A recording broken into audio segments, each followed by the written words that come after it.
CJ meto aso na fe makoda bokrata nim nkrata no aba aba na no ase akunu ni nyina me hu wo Daily Guide the crowd the fiti Fibaya fi twem Daily Guide dem mada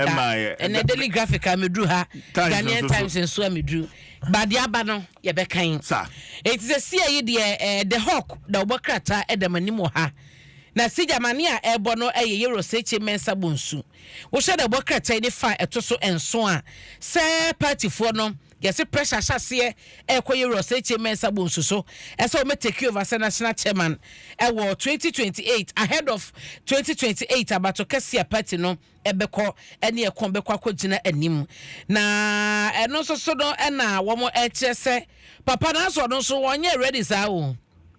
wonye ready samum so mo chese so amemra se kanemra se bedwani no ene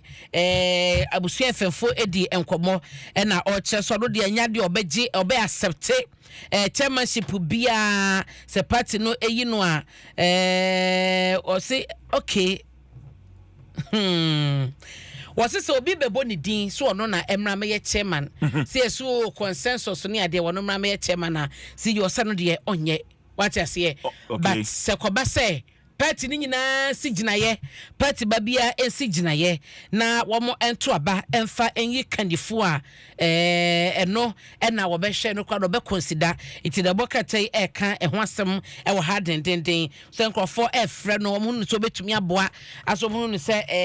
ebi madu omuhwemo it do betumi aboa womo na wasakra ne mamudi ama womo na wo kan ne ho asem wo ha yi na wokọ efutu abaton pesua no so a ho na yewra Alexander Fenyomaken yo Adom kuma ba no dani wo yemrase bedwani na wo safin pim no ene aduonu nan afi atwamu abato ekoso no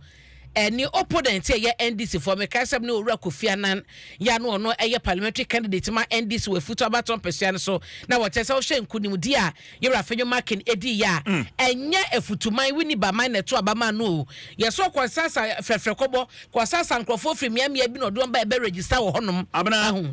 ma yenkwa homa no so megidi se wahu video trending video bi a memu amienu wo mo kwada no eso okọ ayo appointment na asam no akopie wo mampani anim ema his excellency the president etu anamon papa bi a me kura mi di kan abo na baso ansa na appointment suafo ena wodi wo mampani soma no anim honorable Rita Ejei Awate Eastern Regional Minister ma me no entwetwe nkomo kakra ne mra honorable to me kan Adom FM so ni ye mo ache Ora, Adom FM anope mi so mechia mo. Mechia Ghana fo nyina. Ono ba poya man tembo ko de. Nyami na dom, nyami ekraye mo. Ai, ya de nyami ase. Your first days in office, honorable. Ye bebe se be hunu adwuma na ekosen. Wadaroma, honorable. Nyami adom. Ye share adwuma in any week exactly I share adwuma. Yes. But nyami etime ekraye mo up to now. Yemran komono eso yenye hunu video no social media kwanya enam so kopia o mampani anim menti wasoma mo sa soma ehuhien no de yenye ntimi enkyere but mo na makọ akọ hunu mokọye na situation no etete ankatangasa honorable ora mefa kwanya we na mada ye mampani ase ene ye party mpanyifo a omodwen oman hu na ebi abeka ye wo Eastern region say ye papa John Dramani Mahama wetimi adwen ye ho na social media video a ohun ye keke odi ayamuhihie ama yenya arehwemu se enimanimu ye oba beboa Ghana man na waboa Eastern esokoman momanya bridge ye beta na se enu aye ko ho senia omampanyi suma ye no eni adwuma so suma ye ko hu ye na esio no ensio kesia eda upper west achim aye adeso mem na esio ache kronomu mienu na yekotu yenua yeba wise oye about 7-8 year old boy oni ninia be 3-4 year old boy ni omuka che ni se omu school ewo nsio n'echi na wanfa science onu so dia na ekwan esa ofa so ekoho no eye kwantintin na eye main road na omo maame no mo eba ho bi ne omo kan ne say honorable pacho so ma me wadaroma fache me na video ya ye ka ho asɛm etiefo emra Facebook video no ya ache wo mampani na tension nti waso mampani fo mo makɔ hɔ no video no da Facebook to ba Adom FM Facebook page video no eda honorable wadaroma to aso ma me ya nti awofo kire say omo so omo dwedi ni ade ema omo fifie ntem na ansa na nkwara ne betimi afa kwanten to na ese omo ka omo ho because accident esi wo hoda ma nkwara ne bi ewuye enti na akoye se anope bia no enye nkwara ne nyina etwa sanhio no na owura me hwe video no akakaka nka manto aso because na me nim ye besi na ensio no eson bridge bia ne so edwe bi na ejira ho a ebu eto ensio no ma nkwara no ani kromufo afa adwen say Sediani Edasu dia, but who even knows how strong that tree is? And only I am Mushishi, and I dria kitikiti, and yet dria so. And yet dria kasi bia dria kuma and Edasu. And who branches near the idea, why is in Indiano? Eti me, Emanuva, ye, efa, ye branches in the home, eti me, trans, you know. And I may catch a Kodani say, oh, you're so brave a person. Yeah. And Nyamiadum, Yakotuso. Nyamia don kromu for ebaye. Ye 2 MPs na omu share that river, the communities around the river, Upper West Achim MP, any Lower West Achim. Enyina ye honorable Dra ebaye. Ye honorable Owen Frimpong so eba ho. Kromu for party for nyina ebaye.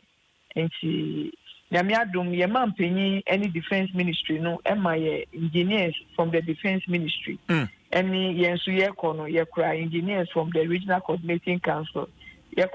ka municipal engineers no ma omo ye measurement nyina ese omo ye initial measurement no na as you know with me no omo na omo betimi a kire nia omo ehu eni nia advisor omo de be ma ye mampanyi any technocrats no ma be ye hu adwuma ba nti ase a ye mampanyi na daroma odima ye ni se enche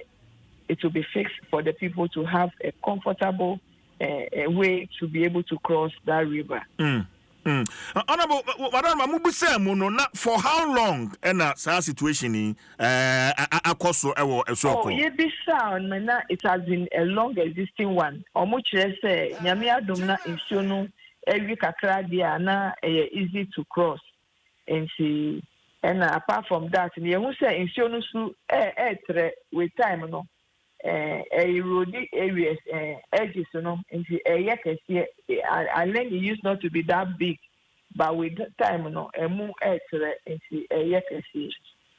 that is and young quadasa in Quadami and Omusumo. Yen see yen tremu and say and briefing and say a chroma mine like in Quadania or school and a panel. That's where they pass. And in Pennyphone, so I'll move insurity. Communities are insure no extra divided into community maybe war both sides. So if you want to go to the other end, you have to cross that river, unless you want to take the longer part on the main route to the other community. Yenimsen defense minister so ekasa sumayi ehu, and then again we are also told Ghana Armed Forces engineers and so diduma omo road pa was a bridge ho anything mesa kabium na omanpanyin hu video no me say ofa me papa Dr. Omani Honorable Dr. Omani Boama so efre me Sunday anopa and me say it's in my region, right? Briefing tells him say it's in my region, so I should locate the place. So within 30 minutes, the people of Eastern region were so strict on it, and I locate it. And he said, "Akonyaba personal interaction there na a true Honorable Dr. Omani Boama. They be offering me or sending me messages. How far with the finding? How far have you located the place? Have you informed the MPs? Are the people aware we are coming on Monday? Any idea? And see, and run military for any engineers near the idea, Omufi Defense Ministry, no, my trying to find solution to the problem. Honorable mame mbo mabaso papa but eno wa udru nsuo ya me hunu ya edua ida so yi uhu nsuo no atum se nsuo no abre papa nsuo no ayeko honorable dwumade be na ekoso ho anti ama nsuo ya hunu opiampia me boko na minim baby a opiam me akodu minim baby a opiampia me akodu ayampa se nsuo ne eni nye na onim se ordinary no nsuo bia ne ho a neni etisa nti yedu ho no apart from the fact say ye share bridge yes, and how best to solve it we also saw say there is a galamsey work on illegal mining close to the river at its source and also another issue we are handling in the eastern region. That's it. All right. Ashanti Regional Minister Yenim say or the 2 weeks ama illegal miners say womonse so omoniema as the Eastern Regional Minister and with the current situation of our water bodies what region hono and among ben na wutu afa ho Regional Minister. Last week mini resec Asia and we have decided to do something about it within the shortest possible time, but a security issue into enya dia meeting media atudra e wo radio so anope. Untimi ma timelines bia send Ashanti Regional Minister ma timelines. We haven't come out. Once we haven't come out, I don't want to come out with anything. It might not necessarily be a timeline. I see. But me jidi say unkita ngudi a woni rexec mugusua mudi you will be able to identify the people behind illegal mining because most of the time boys no on one side to one one yakwachichi wo but the big names are a church no yehu honorable nyame ka che Eastern region nyina say nyame adom ye wo security personnel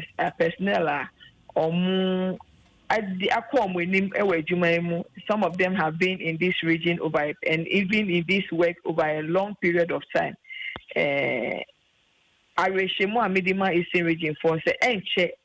nia ekoswa edi Ghana nyan edi Eastern region nyina we will have an attitude to it, but most of them are security decisions. Main person iboboso ewa. Inti enya areshemo. Yeah. Enya reshemu no sawon. Yeah. Is the Regional Minister Mamena wase na yemfa nkomo no ensi ha. Yemo akwa abanso so yade mpa bota wachi. Yade mpa bota wachi. Na permission me da me tiefo nyina se. Me da Eastern Regional se. Me man penye me da se. Defense Minister any me penye fo a ewo national omo bo me ni adwuma nyina me da obi biara se. Mechia Eastern region for nyina nyame nshira so Honorable Rita J Awate Eastern Regional Minister and no atwetwen komo no Adom 106.3 FM ma mensan biem and now mampaniase for his proactive steps we're taking. Yeah, it's a train and a bridge wotu anamon say ye be ni animanimu ya abana CJ said the wabo mampani abasuin yeda na se wo hwe video no a na me bisa se sampotem woni nyina no ento abo ekoso na bi koso na se because hwe no ane ekwan akwada no omode ko ekoba o wa hu se de tie no very beautiful na esaso ya assuring se mampani hunu ye na watu wana mona osha Eastern Regional Minister de kasa yen ni media fo ekoye o makwa kwhye amo yen hwesa ni manimu ya wati ase sije omo beye na mampani aso mo se ni sije wedi wadaroma media de se fa so ginya se asokwampotem ho ye nra na sini abaya ye fe no Linda ne mama yensa o ma hye wuo CJ na sa wutie audios no ene said ya papa ba kwa no wo fie hon mo kire bra na o try so be save o mo ne ade a gas cylinder yi explode ye CJ abaya ba ko wo mu a ono no oye lucky nti o survive ye no me hye ne video na metie no ne kwan kra o fa so otumi sorry ye o che so odena so den mu nyina yesum ba bi ono wo no na ho nyina yesum ewisie no ti no ntumi home to den san na medan no wo ne ho se ya na otumi eben gate no ba na ayehye wo se dade na e de lock no na do ti wantimi amie and now chesa odi ne sade na mo fama na otumi koso atade mu a wode so ne sabie ya opie ye to opie no hu say papa ya na wo try to save ni nuanom ne maame no e wo dan nim CJ na wo so ka so mo frɛ fire no papa so mo frɛ fire fo wo ginya sɛ mo fiche hɔ ma na fire fo wo yes fire force omo nika CJ fire force omo nika when ye de kan ye de tosum ye no nya de tosum ye sa nya de tosom nan CJ omampani mahama wadaroma sha en onopenam ne edu wona ka o se kodo ho ha ya tender no mo yusu no mampani dada jeje ye onye ne ba bi kona breso ena sa tender no ye toma kodo ho fo imagine eno ne guso ho mo de ye adwuma wo etene no ne ha part ne so nya part abenya ogana ha se ya to mampani ye srew said ye tie bia no fakato kaso na fire tender seed ya senka ye mpo na o mane betumi a procure na mansin bia nya ne tender seed ya megede senka beboa ye o beboa papa nso wo try so bebu dan mu kwada ispa dada kwabna yi yen dada kwabna yi yen dada kwabna sa o CJ mahunu na sene ne kunu ya ono nso so na be market chie da no demu a wo suo se wo adwumam na ne yere ne friend wo hye no na ne yere ne friend se da ye hye ya line no e drop ye no ne kunu so san fra bi bomu bi amfa bomu a e de na ye me yere ne mmei e de na ye me yere ne mmei Safa attendance asema ye kan sije no kranie se bibisi ba bi na fa ya fo ntumi ama anyom mfom so bibisi ba bi na fa ya fo che kwa mu ansa no ma ba anyom mfom so akade no tendency ye kan ye nim ne senka every 5 years I was say sama fa ya fo. How many years there for the past 8 years mampani akufo adoba ya wodi ko CJ bi so am say for attendance ahen ye de ba ye na no nam ne Fatima Abubakar former information minister edin komo e no mo kyerse omo ye adwuma di bi wo fa bi e ba no enipa wo say ye adwuma ne akade bi a wo mo hia enye ne nyina na ye fa attender wo mo ye so ye fa ne so mo ye se de wo ka no a na wa ye kasa CJ ye hia fa attendance abana ye hia fa attendance o CJ aban dada ni tu anamon bi manei ambulances ye nya bebre ye besere se omampani mahama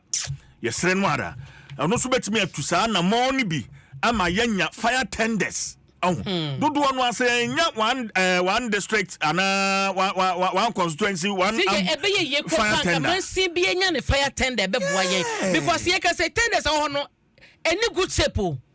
tenders na wo ho ye ka say no enye papa ye ken no krenche ye ho ko amasaman adan fire station a e wo ho vieta ahodo ben na ye ntimi to okro we mu vieta he ene ye ntimi to okro we mu dabi mampani wadaroma said ya badaye wa badaye na kwadayi die baye wasomu a wo ye o mampani we kra na kanye chopper CJ we nye chopper o what you say we nye chopper na so yese fire tenders e dia eniwo ni se de ye hwehwe batan ne mame ensa na batan etre mu na ne metre mu na te se wisi akwakwadayi mu a mekwawi akire wo mu nyina se yase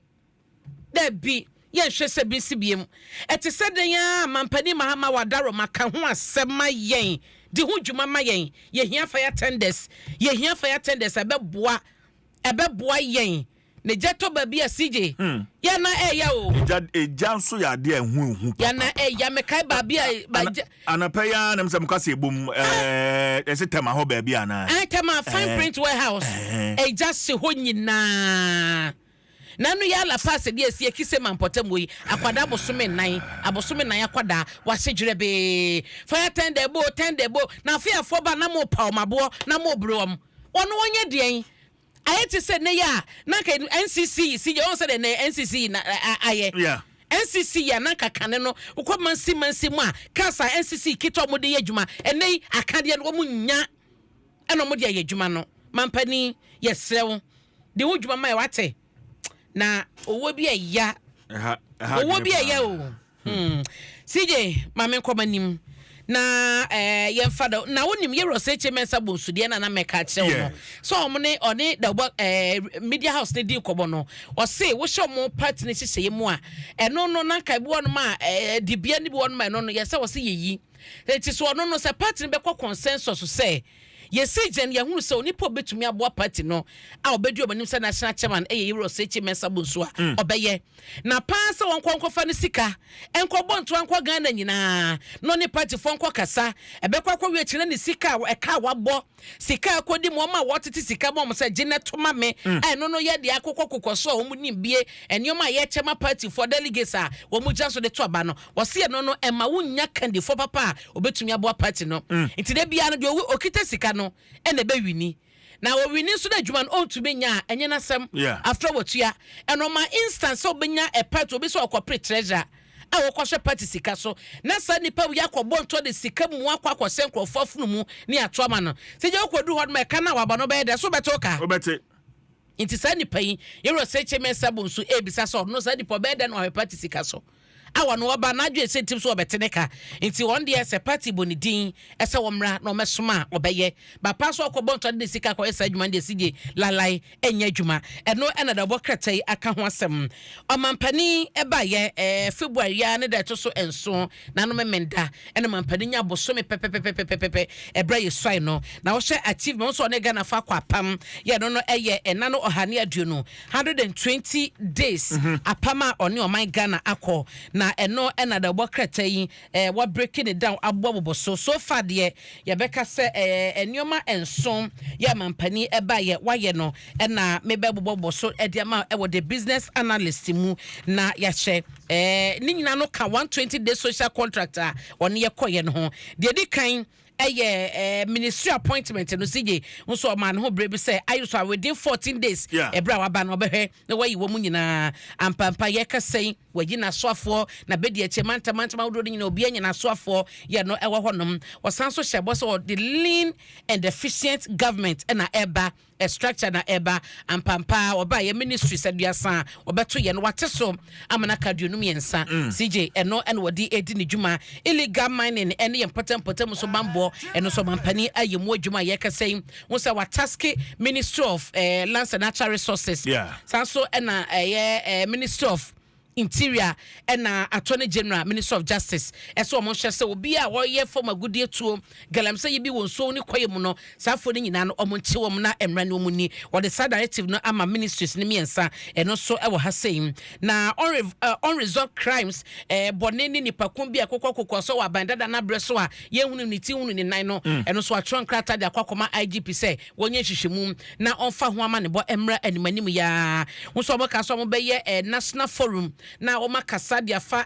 key areas which say enwomasua apomodeni ade eno so o matete committee a wo mo ehwe so mo be yes organization no na aba na edanche say 24-hour economy a o kan ho asem dendenden no so o se hwa wayi yewra gusitano esa won hye ehun kita hodie ene ehun dwumadie no so ekoso dendenden ti CJ eniema so out of 120 social contractor achievement amampani anya no ena da bokatai ede aba mabobo so amount no na Dr. Kasia to forcing finance minister de fodi edaha asem ni nyina no ene say na wotwiem no mo hwe so ne IMF be hia na omadi enkobo so busu ye besim ya no aban no edna kwa mabosika ode bebo man no ho brafie de animi de beba betudwa na wo so man so be ye to bi de fi ho ye kasa yitisha ye mefase etu omni IMF kusia no madi nkita ho na wahunu kwanpa enema ebefa so akọ da bokrata yi aka eho asem ewo ha na analyst anim ha yanso na omo ebo amane operation recover all loot ora enomo de cases 2417 omo aye ho documentation bibia de akomo mampani yo no so forward de akoma attorney general omo cheso be save o mine sika $21.19 billion any sika kodi nkrofo to eyo mine sika bi won ma asase kro to ye wo hwa asase ne value a na nko so to asase ne be se $12 million ni ato man be se $1 million sa sika nyina omo jeje keka bom na ene value ne to masafo ni nyina sika o mine no ye benya e wo ye futu mu e na maboso ama no ma me fa wo enko the hawk okay ma wie the hawk ma wie the business analyst ma me fa enko the break CJ uba de break mu a wo mo chese maami ya mebo ne din che wo national security hoyi so mo se kane no CJ wonim se na wono soafo a mampani eyi no ya na ne dwumade no na omunim so ye ambassador ema Belgium to ya ban na mu senior no e wo Belgium na omo che so okoye foreign affairs minister man tenenka wo bi antenenka hunu ba bi wo bi ase yesi e hokra okoye no da bokata de break na eka hu yo so de no kofore for regime de ne keta se bi ni ade e na che so de dwane ba Ghana obaye no wansan so anko foreign affairs wo bi no de kwese national security yesi na connections pa e na sabres na Robert Kandapa e na wo ho na che so de kwese ho ma okoye chief director a che so na ka se mpuna na epunu e wo eye national security ho no na ban yi ba ye ne ade na say ye ni so onko foreign affairs onko national security ho no ye yi na fi ai eso onko defense ministry na ne yeso be show sebo ne anigye e wo national security ho no nya de ketwa ti ye anigye san so mo che so no ye kan ka bi de ono che se wono kan obi ani se e na o kan so ye enti ye ni fi on amanfo obose wo sebo enya de ketwa de break aka ho asem na yesi security campus ada bokata de break so ntumi momudin si je unse say no abansesa ba eno mo person mo positions so mo maintain nti chese connections ni whom you know ni ade lobby no akopie Nigeria Tinubu no makopie ni so agese wo mo so onye ye course ni ade mra Ghana omrem na omo position kita no ye mo to aso no nyo madwuma je say Nigeria mampani ene wo is fans ne de ne fans ye ene wo no edu omanimu edu makọ na ye nua be mama na Sazura wuni so akasa o day break ne na asa ne nsem bi o chiro ye wo hye ye Attorney General Adom Nekakrutinga yi ne CJ oba ye cases bi a na no wo hye saglemedie ya case wo ye fi ho eno ati so democracy hub ne nyomom ye tieti amra so ne ade eno so no watwam wo hye ye Rasedo Agongo na ye fertilizer ho sese bi eno so wayi Eurofo swamp of ne kwakubu ahen wo mo die chese case wayi die eye bebre na no na manasa chese da bi mampani ni Attorney General omutetia break sansa de mu ye esena mo boto ne chese se wo aban bi ba na wa se ba se ne mudi ora ba ya maso ora ebeto sa friend krofo yi obekupe lawyers obe frustrate proceedings no aban yi ba ye cases enson na watwetwam wayi ni nyina afiri kwato bi amfa ne ho mame mfa ho fam cases enson no ne edi kan eye Saglemi housing project ya eno Honorable Collins Dauda and the day subono at the born 70 counts of causing financial loss to the state. Yes, Sikana was a housing project in now $200 million Saglemi housing project. And on the case here, and no man penny by wide. Why if you watch him, me that say, me no Senate OBS case, you know, na a penny Ernest Thompson. One also so yeah, 66 million Senate operational business suit and also so man penny by wachem near tosu miensa the infamous ambulance procurement case and finance minister Honorable Kesiel Atoforsen now no so ni hubo ma 2.37 million euros and also so yedi ni koma man penny by wachem near tosu na chairman Samuel Ofosuampo for the na mfasika sem ho dabi no o mine bambo ni sense bi ni ade yes and also so amampanin ba ye watwam ni atoso miensa na obo so yi kokobo the case ya na no Dr. Stephen Kwabena Opuni ene Alhaji Sedu Agogo na omo so ho